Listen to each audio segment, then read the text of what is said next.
So the point of this brief video is to give you a little bit of an introduction to a visual introduction to what you read in the readings for the inscriptions section of CCI 579.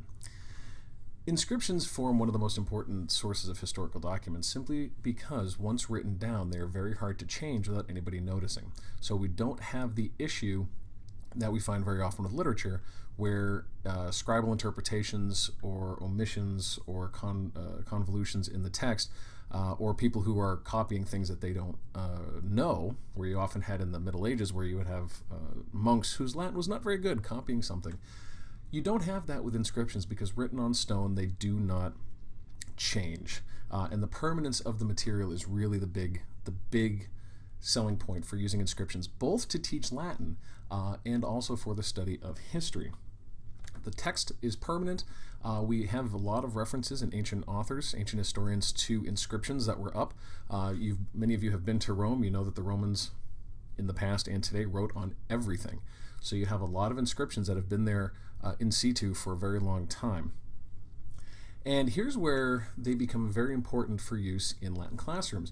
What you find in inscriptions is the etymological evidence for evolution of language. And we'll see a couple of examples in both the inscriptions that I had posted on Canvas, but also a couple extra ones that I have in this PowerPoint. Dipinti and graffiti, which you read about, especially at Pompeii and Herculaneum, are extraordinarily important for learning how the Romans actually spoke. There's a very large section in one of your readings about the phonetic changes and the grammar changes that you can trace through Dipinti and graffiti.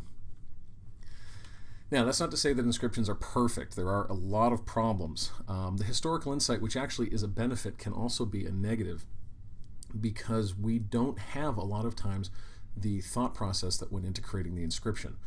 Or a couple more problems that are related to that, provenance. Inscriptions can be moved. Unless it's something like the Arch of Constantine or something scribbled onto the Colosseum, inscriptions move. They move very often. In the antiquities trade, inscriptions are quite important. They also get reused. That's a big problem, which also dates into the dating. Inscriptions, when written on stone, often became parts of other monuments. You find them flipped over, used in buildings, especially, again, if you've been to Rome, you know that the Romans reused just about everything. And many houses will have inscriptions that we haven't discovered yet because you take a large stone, flip it around, use the nice flat surface, the inscription then gets buried within the building. Inaccurate dating is a huge problem for inscriptions. As we'll see when we examples of the scripts, of the major scripts, it becomes a big issue. Also, you have the problem with forgery.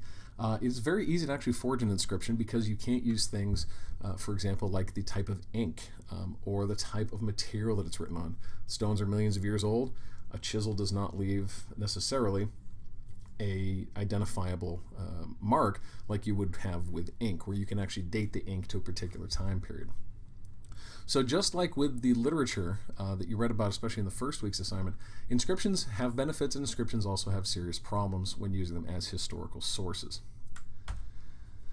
For example, the Praeneste Fibula, which you can see here, which is now in the Palazzo Massimo over in the Inscriptions Museum at the Baza Diocletian.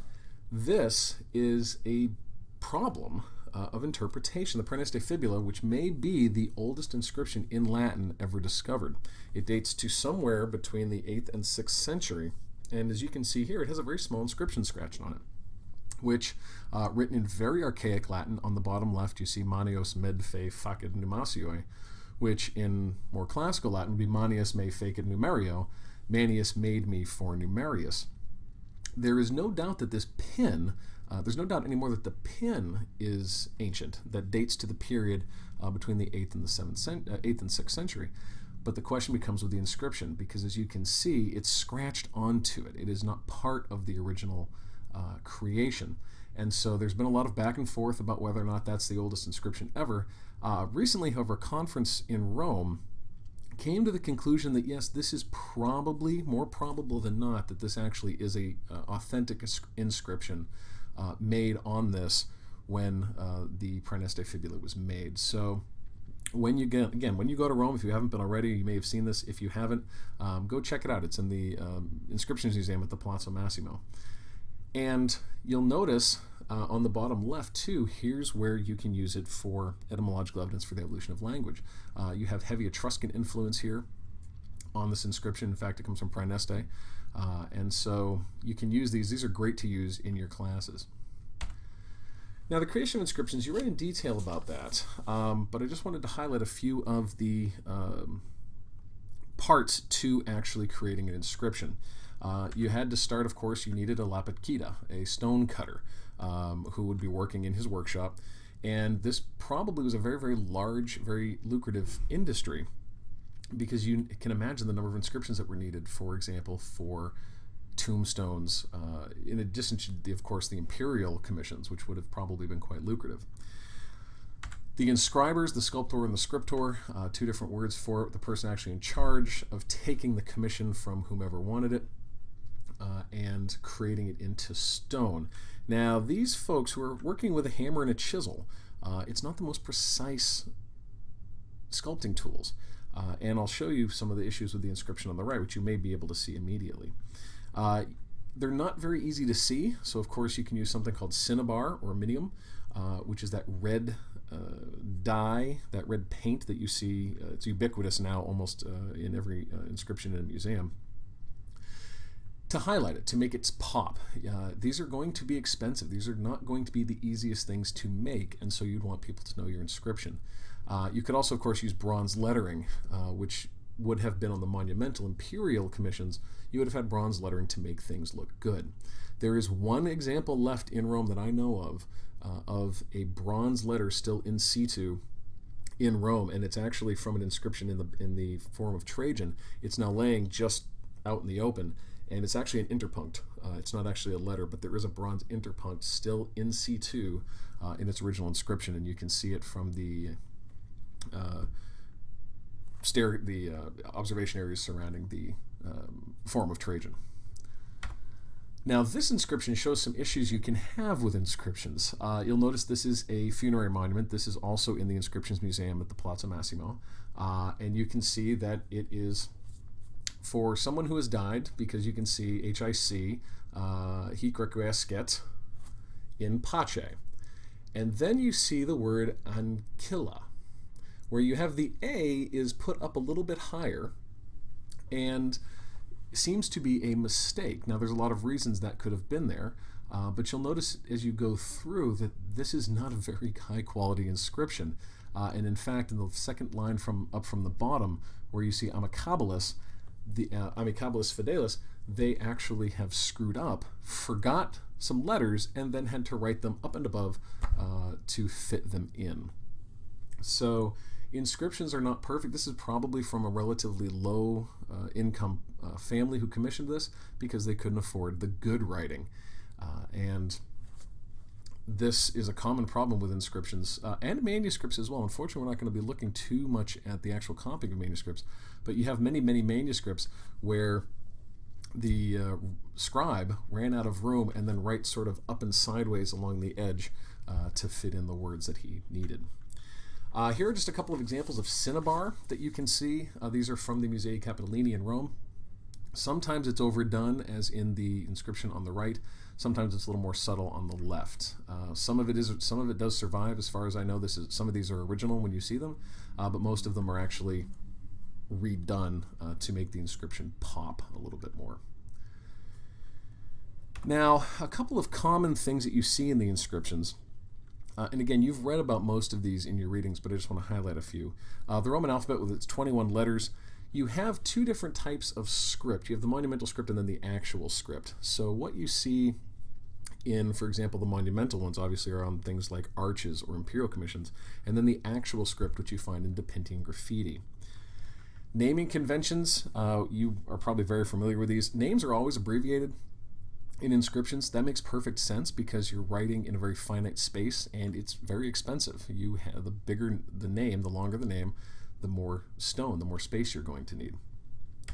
Generally, you'll find the names of the praenomen, the nomen, some sort of patrilineal notation, the tribe, and the cognomen. This is where inscriptions become fantastic for doing sort of anthropological studies, because you can trace families, you can trace names, you can trace cemeteries, you can identify houses, all sorts of interesting things. And as you see on the tomb of Caecilium Metella, generally in inscriptions, women will get the genitive of their husband's name. Again, you want to know, for example, if it's a funeral monument, you want to be very specific about who is buried there because you're creating something for their memory forever. You did read about the ligatures, interpuncts, for example, to separate words, Latin without punctuation, and all of these abbreviations can be very difficult to read sometimes. The heteri, the little ivy that you have there, and then the auspices.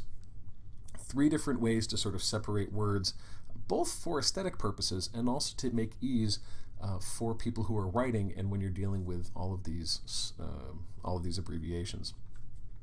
Numerals are actually one of the most interesting parts of these because you have basically 7, the 1, 5, 10, 50, 100, 500, and then the 1,000.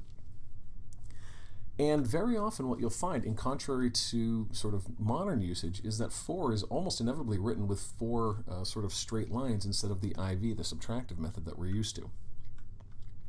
You also find some very strange things like IIIV for 9, or 2 lines and then 20 for 22. It is not as regulated as we tend to think it is. If you had a bar, we'll see actually a couple of these. If you put a top bar over a letter, it actually means it's times 1,000. And the sestercius, with its strange abbreviation of HS for 2.5 asses, becomes confusing sometimes when you're looking at an inscription or even in a manuscript because you might have a line, and sometimes that line also doesn't mean it's times 1,000, and then HS or then IIS, and you'll notice the IIS, depending on where the word falls, is that going to be a dative or ablative ending? There's a lot of things it could be. A denarius, even more confusingly, very often noted with an asterisk of source. It's not very common to see denarii used in inscriptions, much more common to see sesterci used. But when you see a denarius, it's going to look like an asterisk. And if you didn't know the convention, for example, if you were coming from somewhere else that didn't use this system, it might be quite confusing. Now, the dating of inscriptions, here you see obviously the Arch of Titus.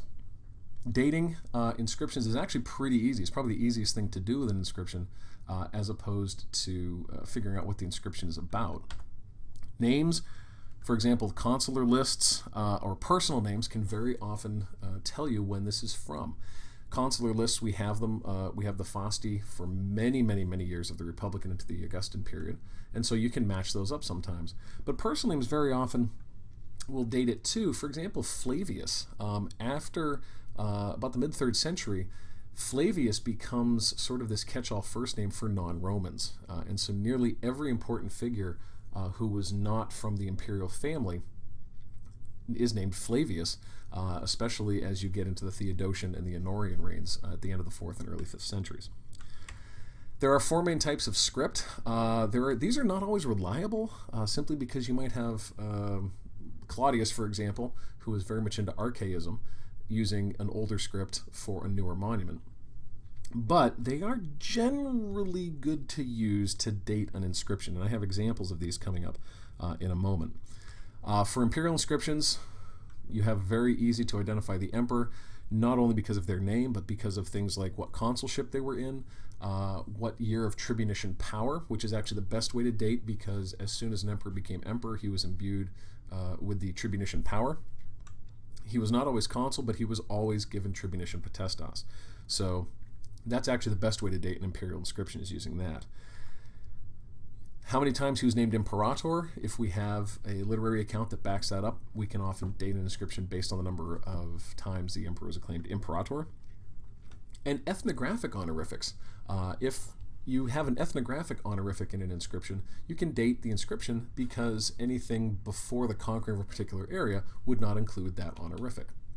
This, for example, shows up on the column of Marcus Aurelius, the statue of Marcus Aurelius in the Campidoglio, where you have him called by all of the things that Trajan had conquered, which you don't find in earlier imperial inscriptions.